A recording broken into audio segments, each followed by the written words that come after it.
अस्सलाम वालेकुम, this is Zaara Shafi. उम्मीद करती हूँ आप तमाम लोग खैर खैरियत से होंगे। तो जनाब, इंग्लैंड के अगेंस्ट टेस्ट सीरीज़ के लिए और ख़ासकर पहले टेस्ट मैच के लिए पाकिस्तान की स्क्वाड का ऐलान कर दिया गया है। 15 रुकनी ये स्क्वाड है और इसमें वही चेहरे आपको नज़र आएंगे जिनको आप माजी में भी देख चुके हैं। जी हाँ, वही चेहरे जो कि T20 वर्ल्ड कप में सुपर 8 तक नहीं पहुँच पाए थे। वही चेहरे जो कि हारे हैं अमेरिका जैसी एक एमेच्योर टीम से। वही चेहरे जो कि अभी रिसेंटली बांग्लादेश के हाथों जिन्हें हसीमत का सामना करना पड़ा है होम ग्राउंड पर पहली दफ़ा तारीख में ऐसा हुआ है कि पाकिस्तान बांग्लादेश के हाथों वाइट वॉश हुआ है।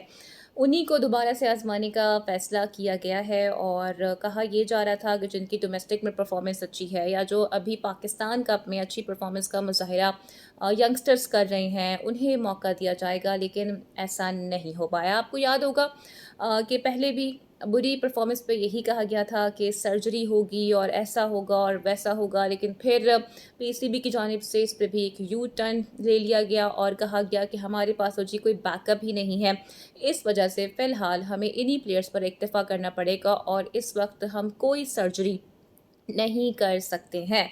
तो जो पाकिस्तान टीम का स्क्वाड है उसमें आपको as usual Shan Masood captain के तौर पर नज़र आएँगे, फिर अब्दुल्ला शफ़ीक हैं, अबरार अहमद हैं, मोहम्मद रिज़वान हैं, सऊद शकील हैं, नसीम शाह हैं, बाबर आज़म हैं, साइम अय्यूब हैं, सरफराज अहमद हैं, शाहीन शाह अफरीदी हैं, आमिर जमाल हैं, शान मसूद हैं, नुमान अली हैं, मीर हमज़ा हैं, मोहम्मद हुरैरा हैं और सलमान अली आगा भी शामिल हैं।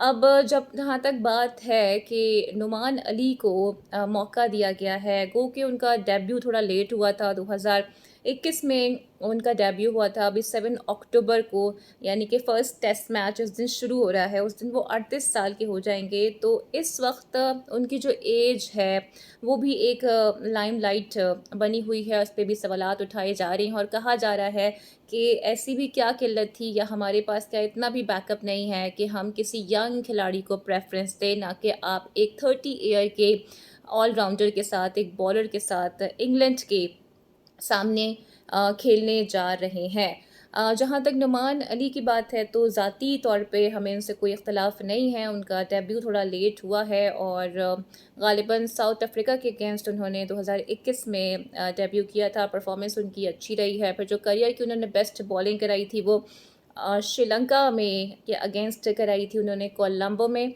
और 7 विकेटें उन्होंने हासिल की थी सिर्फ़ और सिर्फ 70 रन्स देके। तो ट्रैक रिकॉर्ड तो उनका अच्छा है, लेकिन सारी बात ये होती है कि जो टेस्ट क्रिकेट होती है वो एक लंबे फॉर्मेट की क्रिकेट है। इसमें आपका स्टेमिना और आपकी फ़िटनेस बहुत ज़्यादा मैटर करती है और यही वजह है कि उनकी एज पर क्वेश्चंस भी किए जा रहे हैं। फिर सलमान अली आक़ा को भी हमने खिला लिया है और अभी हमने देखा था कि जो हमने ये फ़ैसला किया था कि हम सिर्फ पेसर्स के साथ जाएँगे और हमने स्पिनर को नहीं खिलाया था और उसके बाद फिर हमने सलमान अली आगा से ही कोई 40-45 ओवर्स भी करवा लिए थे। तो यहाँ पर भी जो स्ट्रैटेजी है वो बहुत ज़्यादा पाकिस्तान की क्लियर नज़र नहीं आ रही है। सिमिलरली मोहम्मद हुर्रैरा को भी स्क्वाड का हिस्सा बनाया गया है। इससे पहले भी उनको स्क्वाड का हिस्सा बनाया गया था, लेकिन उन्हें खिलाया नहीं जाता है। तो माइट बी कयास से यही किया जा रहा है कि शायद दोबारा से उन्हें सिर्फ़ और सिर्फ बिठाने के लिए ही स्क्वाड का हिस्सा बनाया गया है। आमिर जमाल जिनसे मुतालिक लोगों ने ये सवाल भी किया था बिकॉज़ ऑस्ट्रेलिया के जो तीनों टेस्ट मैचेस थे वहाँ भी हमें व्हाइट वॉश हुआ था, लेकिन आमिर जमाल की परफॉर्मेंस अच्छी रही थी और उनकी वजह से ही कुछ ऐसा हो गया था कि हम कम मार्जिन से हारे थे, वरना ऑस्ट्रेलिया ने तो हमारा भुरकस वैसे ही निकाल दिया था। उनको भी अब शामिल कर लिया गया है।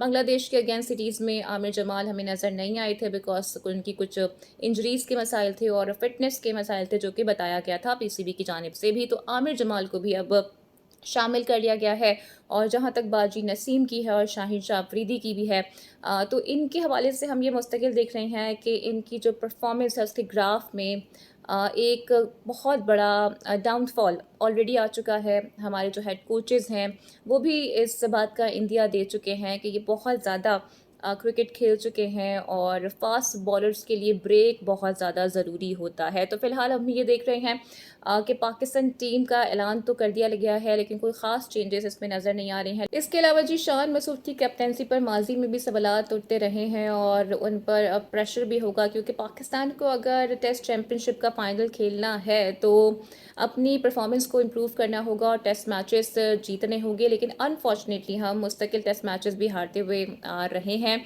और अगर ये भी हम हार जाते हैं तो फिर हमारे लिए टेस्ट चैम्पियनशिप का फाइनल खेलना एक ख्वाब ही रह जाएगा, इनफैक्ट एक अधूरा ख्वाब रह जाएगा।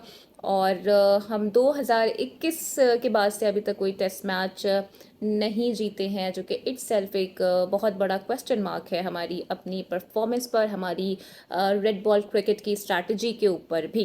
तो फ़िलहाल ये स्क्वाड का ऐलान तो कर दिया गया है, लेकिन ये वही स्क्वाड है और ये वही प्लेयर्स हैं जो कि माजी में भी हमें नज़र आए हैं। तो बहुत ज़्यादा हम इन पे रिलाई तो नहीं कर सकते हैं, लेकिन बस उम्मीद कर सकते हैं और दुआ कर सकते हैं कि इनकी जो परफॉर्मेंस है वो पहले से इम्प्रूव हो। और जैसा कि हम ये देख भी रहे हैं कि जो पाकिस्तान चैम्पियंस कप हो रहा है फैसलाबाद में, वहाँ पर परफॉर्मेंस कुछ बेहतर हुई हैं, कुछ रन भी आ रहे हैं और हमारे जो बॉलर्स हैं कुछ विकेट्स वगैरह भी लेने में कामयाब हो पाए हैं। लेकिन क्वेश्चन यही है कि आगे कोई छोटी मोटी टीम नहीं है, बल्कि इंग्लैंड की भी टीम है जिसने फरवरी 2022 में ही पाकिस्तान को क्लीन स्वीप किया था और पाकिस्तान में आके ही पाकिस्तान को शिकस्त का मज़ा भी चखाया था। तो ये जी सारे मामलात हैं। अब देखते हैं कि पाकिस्तान टीम की स्ट्रैटेजी क्या होती है और जो हमारा एक मसला रहा है हमारे बैटिंग ऑर्डर को लेके, उसको किस तरह से मैनेज किया जाता है। क्योंकि हमारे यहाँ हमारे प्लेयर्स को इस बात का ही शिकवा होता है कि फ़लाँ नंबर पर जी मैं बैट नहीं कर सकता, या मेरा नंबर तब्दील हो गया था, इस वजह से मेरी performance up to the mark नहीं रही। एनी हाउ जी, आपकी इस पर क्या राय है? अपनी राय का इज़हार कमेंट सेक्शन में ज़रूर कीजिएगा। उम्मीद करती हूँ कि आज की वीडियो आपको पसंद आई होगी। Don't forget to like and subscribe my channel. Video को लाइक और शेयर अपने लाजमी करना है। अपना बहुत ख्याल रखना है। अगली वीडियो में आपसे फिर मुलाकात होगी। Till then take care. अल्लाह हाफिज़।